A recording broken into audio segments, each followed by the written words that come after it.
Well, hello everyone. Welcome to another episode of Operation Rescue, Trial Tips from the Attorney Whisperer. I'm the Attorney Whisperer, Sari Delamont, and today we're talking about nonverbal intelligence, what that is and why you want it. So in a nutshell, nonverbal intelligence, as how I define it, is three parts. The first part is awareness. Most of you have absolutely zero amount of awareness when it comes to what you're communicating nonverbally. You cannot be nonverbally intelligent unless you know how you're communicating.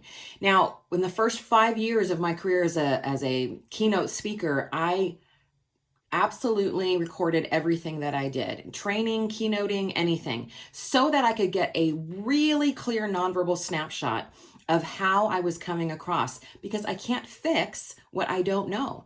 And in my small group programs, one of the first things we do is do a nonverbal snapshot. Where are you today, so that you can really grow over the next 6 months, which is the length of most of my programs, and really see yourself change nonverbally. But you can't do that unless you know where you begin.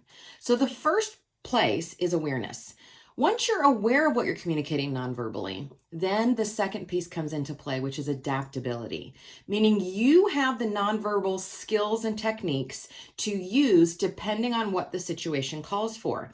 This is really where nonverbal communication is a lot like music. Music is in my background, as you all know. I'm a classically trained pianist, and music is something you can enjoy and listen to without any training.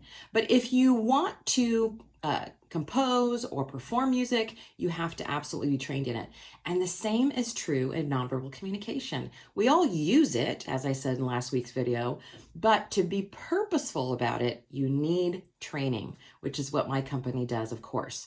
So the second piece of adaptability, or second piece of nonverbal intelligence, is adaptability. Knowing what nonverbal cues and body language things to do when. For example, when to use authoritative body language versus approachable body language, when to use eye contact, when to look at something else, all sorts of things like that.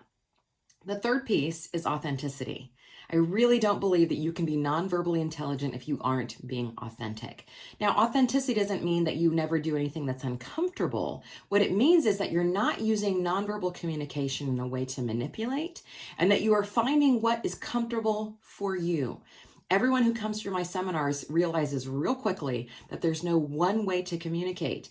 The point is to be purposeful in a way that is authentic to you. So how can you increase your nonverbal intelligence? Well, first, get some awareness. Start videotaping anything you can videotape of your time in court, any CLE presentations, and then watch it back without judgment. Adaptability, well, you can start by reading the book From Hostage to Hero. There's a lot in there that'll help you. And you can become a part of our From Hostage to Hero Facebook group. People are uploading videos, getting feedback. It's a great place to learn nonverbal communication that's on purpose. And authenticity, well, that's just trying things and getting more comfortable and finding what works for you. It doesn't mean that you don't do the things because they're uncomfortable, you haven't tried them before. It means you try the new techniques and then work them into your repertoire in a way that is comfortable and makes sense to you. Well, I hope that helps. See you next week.